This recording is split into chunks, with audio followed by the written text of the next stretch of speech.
La lucha por el poder universal entre los dos máximos exponentes de dos ideologías político y socialmente antagónicas se vio extendida a los países del tercer mundo, los cuales debían soslayarse sus intereses.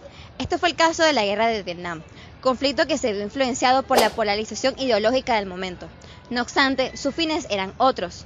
La autodeterminación de los pueblos y la consolidación de una república fueron los valores que Estados Unidos no supo interpretar y que determinaron el desarrollo de los hechos. La Guerra de Vietnam fue un conflicto bélico internacional que se desarrolló desde el año 1959 hasta el año 1975, cuyo origen se debe a la determinación de las guerrillas comunistas de Vietnam del Norte, apoyadas por la Unión Soviética y la República Popular de China, cuyo objetivo fundamental era unificar la nación en contraposición de Vietnam del Sur, que era apoyado por los Estados Unidos. Principio de autodeterminación de los pueblos, como el derecho de todas las naciones a determinar su sistema político y económico, el cual fijó como motor en la guerra por la independencia de Vietnam y ahora en la guerra por la unificación por parte de Vietnam del Norte. Interés estratégico en la región. En el marco del sistema bipolar rígido, el interés estratégico por controlar esta región, geográfica, política e ideológicamente, tanto por Estados Unidos como por la Unión Soviética, está a flor de piel. Dicha región es un punto muy importante para controlar una ruta comercial que conecta el sudeste asiático con el Océano Índico. Doctrina Eisenhower, de carácter militar y geoestratégico, la cual justificaba el uso disuasivo de las armas, la intervención y la defensa en cualquier parte del mundo ante el avance del comunismo. Tomamos en cuenta la bipolaridad como un antecedente muy importante a este conflicto, ya que determina las alianzas y el choque de carácter ideológico entre ambos bloques. Los acuerdos de Ginebra de 1954 derivaron en la configuración político-territorial de Vietnam, dividida en dos por el paralelo 17. Hacia el norte se ubicaba la República Democrática de Vietnam del Norte, la cual se regía por un gobierno comunista, y al sur por la República de Vietnam, la cual era de corte pro-estadounidense. Esta fase del conflicto se caracteriza por el aumento de las tensiones a causa de la violación del armisticio establecido en el Acuerdo de Ginebra. En el caso de Vietnam del Sur, Ngo Dinh Diem rechaza la realización del referéndum que unificaría el país, proclamando la República de Vietnam como el único estado legítimo, mientras que en el norte, con la conformación del Frente Nacional de Liberación, el brazo armado del Partido Comunista, se inicia un despliegue militar y político hacia el sur a través de la ruta Ho Chi Minh.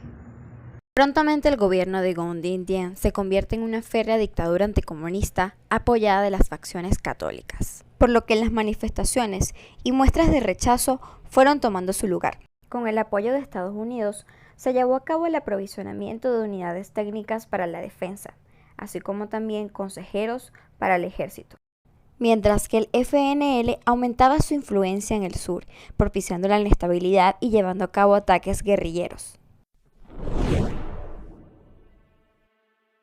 La americanización del conflicto. Los Estados Unidos planteaban la teoría del efecto dominó, creyendo que si Vietnam caía en manos de los comunistas, toda Indochina lo haría detrás de ellos. Es por esto que buscaban diversas estrategias para poder intervenir dentro de los asuntos vietnamitas y evitar que cayera en manos de los comunistas. En agosto de 1964 se produce la operación de bandera falsa del Golfo de Tonkin, la cual genera, en su contraparte, la aprobación de la resolución del Golfo de Tonkin por parte del Congreso de los Estados Unidos. Dicha resolución legitima al presidente Johnson para intervenir dentro de los asuntos vietnamitas para garantizar con esto su seguridad y evitar futuras agresiones. Ya en el año 1965 comienzan a desembarcar los primeros soldados estadounidenses, los cuales en el primer año de guerra llevan a cabo grandes avances producto de sus ventajas armamentísticas y de sus avances técnicos como el helicóptero. La primera operación que se puso en servicio fue la operación Rolling Thunder, la cual tenía como objetivo destruir la industria, las comunicaciones y la infraestructura clave de Vietnam del Norte para detener las ayudas suministradas por este país al Vietcong, los continuos envíos de tropas y corroer la estabilidad del norte hasta que se derrumbara, cosa que no ocurrió. Posteriormente a la declaración del Golfo de Tonkin por parte del Congreso de los Estados Unidos, el presidente Lyndon Johnson promueve la campaña Más Banderas, la cual es una iniciativa para atraer a sus aliados en la lucha contra el enemigo. 6 países como Nueva Zelanda, Australia, Corea del Sur, Filipinas, Taiwán y Tailandia enviaron material bélico, soldados, mientras que otros apoyaron con suministros médicos y alimentos. Vietnam del Norte, al ver las grandes asimetrías que existían entre el armamento estadounidense y el armamento que estos poseían, deciden plantearse una nueva estrategia de guerra, donde el aprovechamiento de la geografía y el territorio a través de túneles, trampas y lugares muy boscosos les servirían para tener algunas ventajas. Esta estrategia fue llamada Guerra de Guerrillas. En el año 1968, Vietnam del Norte lleva a cabo el sitio de la base de Khe Sanh, siendo esta una de las batallas más sangrientas de la guerra. Esta base era fundamental para poder atacar las unidades de Vietnam del Norte que se infiltraban por la ruta Ho Chi Minh, así como para proteger la retaguardia de la zona desmilitarizada. Pocos días después se lleva a cabo la ofensiva del Tep, en la cual el Vietcong, en conjunto con el ejército de Vietnam del Norte, ataca las ciudades más importantes de Vietnam del Sur, colocando en sitio a su capital, Saigón. A pesar de fracasar la ofensiva, esta genera un gran efecto en la moral del ejército estadounidense.